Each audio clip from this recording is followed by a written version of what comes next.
starts. Right, black and white sports supporters. Well, for many of you, this may be some of the best news you hear all off season when it comes to the WNBA. There is no bigger hater of Caitlin Clark, in my opinion, and Elle Duncan would get triggered by the, oh my God, I don't hate her, even though I've said all this other stuff, and it's always about. This might be the best news WNBA fans have heard all season. Elle Duncan, ESPN's face of women's basketball coverage and arguably the most controversial voice in WNBA media, is out. She's leaving the network that made her the lead host of the WNBA Finals to become what Netflix is calling the face of their sports coverage. And the timing couldn't be more telling. After 2 years of coverage that consistently seemed to diminish Caitlin Clark's impact while elevating virtually any other narrative, Duncan is moving to a platform with barely any live sports programming. Let that sink in for a moment. Well, guess what? Elle Duncan, peace. She's out. She is leaving ESPN.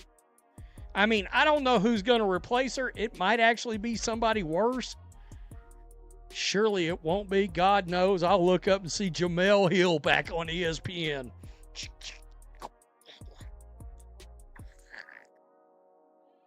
Here's what makes this significant. Duncan wasn't just another ESPN personality. She co-hosted the 6 p.m. Sports Center, led all women's basketball coverage, including the Women's Final Four, and was the primary face viewers saw during WNBA Finals broadcasts. ESPN chairman Jimmy Pitaro reportedly considered her a favorite, featuring her prominently in the network's upfront presentations to advertisers and corporate events. This wasn't some mid-tier talent looking for a better opportunity. This was ESPN's chosen voice for women's basketball. And now she's gone. According to Yahoo Sports reporter Jason Owens, Duncan is headed to Netflix with what's being described as a substantial raise and significantly reduced workload. She'll host what Netflix calls their marquee events, which currently includes 2 Christmas Day NFL games, some MLB coverage including opening day in March 20. Compare that resume to what ESPN offered: year-round basketball coverage, daily Sports Center duties, and being the public face of the league's most watched finals in 2 decades. Okay. I mean, wow. Good luck. I mean, that's really overvalued. And the woke sports media, look at this. Reportedly joining Netflix as the face of the streamers' sports coverage. Like they're getting Mike Tirico. I mean, the face of sports. I mean, really? Who do they think she is? Exactly. This is hilarious. I mean, it is that it's amazing. I mean, the sports media. Jason Owens with Yahoo. Stop it. Netflix positioning Duncan as the face of sports coverage is genuinely remarkable when you look at what that actually means. They've got 2 NFL games per year, some baseball, women's soccer, and their sports footprint is sparse and sporadic, which makes the hire feel less like Netflix acquiring elite talent and more like someone getting paid handsomely to do considerably less work. The Athletic reported Monday that there was pessimism for her to remain at ESPN as its lead host on women's basketball, but that it was still possible until that door officially closed. What's particularly interesting is the competitive dynamic at play here. Netflix has become a direct competitor to ESPN in the limited sports space they occupy. ESPN denied Netflix the use of on-air personalities for their Christmas NFL games this year, though last year they allowed talent like Mina Kimes and Laura Rutledge to work for the streaming platform. Duncan's departure changes that calculation entirely. She's no longer ESPN's problem when it comes to competitive restrictions. She's now the face of a rival platform, even if that platform's sports programming could fit on a napkin. Host the streamers' marquee events. NFL coverage on ESPN and boxing matches. Oh, God. Netflix acquired some actual MLB coverage. They've got the opening day game. They will host an opening day game, All-Star Games, Home Run Derby, and the annual Field of Dreams game. Also, Netflix, of course, has 2 Christmas Day NFL games. This is hilarious. Netflix live sports coverage remains sparse and sporadic. Much like Elle Duncan's good takes, they're sparse and sporadic. Poaching Duncan from ESPN in. But let's address what everyone's actually thinking about. Duncan's departure removes the most prominent voice in sports media, who consistently seemed unable to give Caitlin Clark credit, without immediately pivoting to mention Angel Reese, A'ja Wilson, or essentially any player who wasn't the straight white woman from Iowa. This wasn't subtle. Video after video, segment after segment. The pattern was unmistakable. Caitlin breaks a record. Time to talk about how Angel Reese is actually the real story. Fever attendance skyrockets. Let's discuss how it's really about the entire rookie class. Indiana's ratings shatter expectations. We need to remember this is about the growth of women's basketball, not one player. The data told a completely different story. When Caitlin Clark went down with an injury during the 2024 season, Indiana Fever ratings dropped 51%, not a modest decline, not a slight dip, 51%. Games that would have drawn 2.5 to 3 million viewers were suddenly celebrating 1 million as a success. The correlation wasn't subtle. It wasn't debatable. It was mathematical fact. Yet ESPN's coverage, led by Duncan, continued pushing the narrative that Clark's impact was being overstated, that fans were missing the bigger picture, that this was really about something else entirely. Possible. That door is closed. According to source briefed on ESPN's decision, ESPN declined to comment. Yeah, because Netflix is now a direct competitor to ESPN. There is no animosity between Duncan and ESPN, as she is said to be a favorite of the network chairman's Jimmy Pitaro. Well, that explains a lot about ESPN these days. Besides her on-air work as the host of WNBA Finals, Women's Final Four, and daily 6 p.m. SportsCenter coverage, she was part of the network's upfronts. Think about the position this put ESPN in. They had concrete, undeniable evidence that one player was driving unprecedented viewership and attendance. Arenas that had never sold out were suddenly packed. Television ratings that had languished for years were suddenly competitive with NBA playoff games. Merchandise sales exploded. The economic impact was measurable and massive, and their lead women's basketball host seemed constitutionally incapable of acknowledging it without qualification, deflection, or immediate pivot to another narrative. This created a bizarre dynamic where ESPN's business interests and their editorial voice were actively working against each other. The network was making more money from WNBA coverage than ever before, almost entirely because of Clark's drawing power, while their primary on-air personality was minimizing that same impact. Advertisers could see the numbers.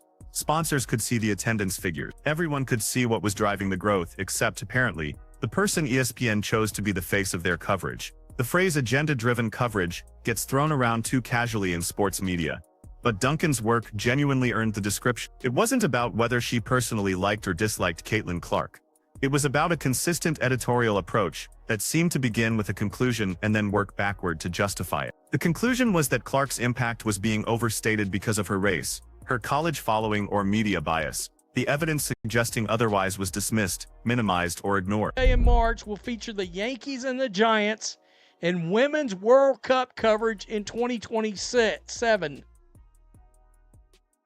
Unbelievable. It's unbelievable. Well, the face of the WNBA Finals at ESPN is out. I mean, think about how many haterish stories came out involving Elle Duncan and over Caitlin Clark coverage the last 2 years. ESPN's decision not to fight harder to keep Duncan as their lead women's basketball host tells you everything about how they viewed this dynamic. Yes, Jimmy Pitaro reportedly liked her. Yes, she was featured prominently in corporate events, but when Netflix came calling with an offer that would remove her from WNBA coverage entirely, ESPN let her walk. They didn't match the money. They didn't restructure her role. They didn't make a serious counter-offer to keep their lead host on women's basketball in that position. The network that just secured a massive new rights deal with the WNBA, that's expanding coverage to include more regular season games. That's building an entire programming strategy around women's basketball growth. Decided they could let their primary on-air voice leave without a fight. That's not an accident. That's not a budget issue. That's a calculated decision that Duncan's departure creates more opportunities than problems. Yeah, I mean, there's been no confusion there. I just talked about it in a video earlier or yesterday.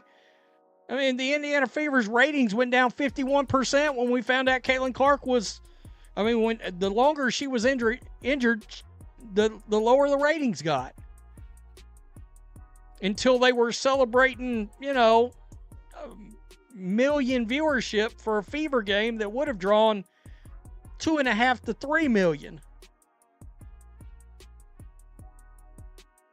Man, I got to tell you, yeah, that's going to be interesting. I mean, I'm sure they'll find somebody.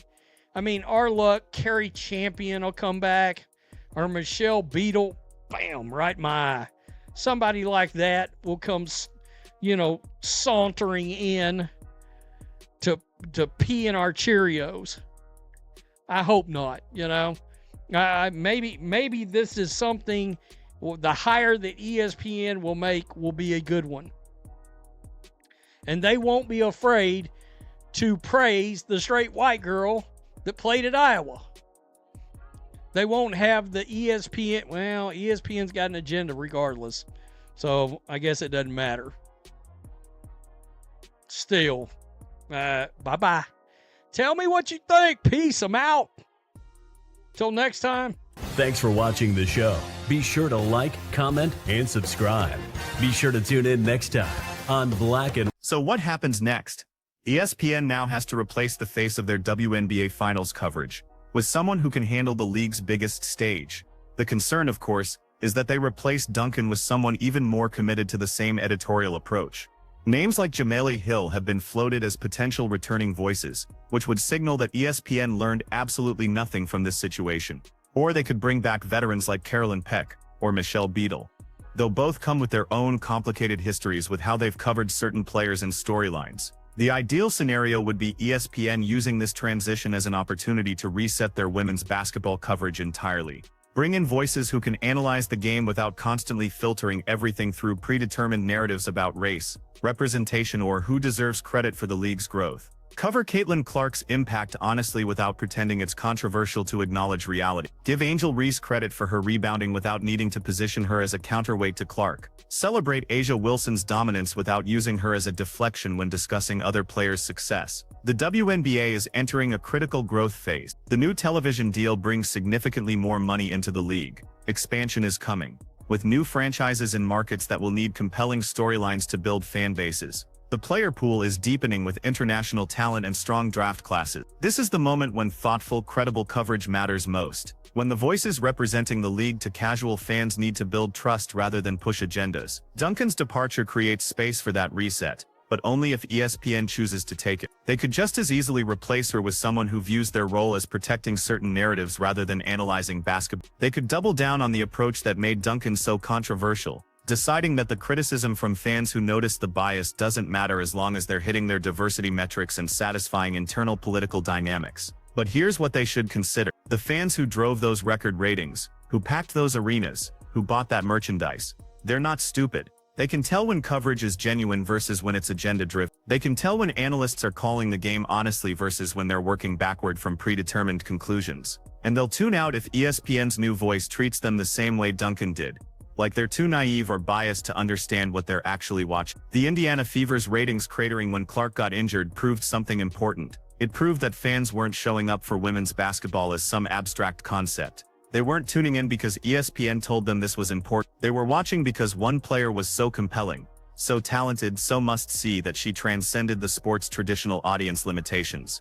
That's not a narrative. That's not spin. That's just what happened. Duncan spent 2 years trying to complicate that simple truth, to add layers of context and qualification that made it harder to see what was obvious. She's gone now, off to Netflix, where she'll make more money for less work covering sports that already have established audiences and don't need her to build anything. ESPN has a choice. They can find someone who treats WNBA fans like adults, capable of understanding what they're watching. Or they can find another voice committed to telling those fans that what they think they're seeing isn't actually real. The league's growth depends partly on which path ESPN chooses. Because all the television money and expansion franchises in the world won't matter if the primary media voice covering the sport is actively working against the thing that's driving its popularity. Duncan's departure removes that obstacle. Whether ESPN replaces it with something better or something worse, will tell us a lot about how serious they actually are about growing women's basketball versus how committed they are to covering it a certain way, regardless of the result. So who do you think ESPN should hire to replace Elle Duncan as the face of their WNBA coverage?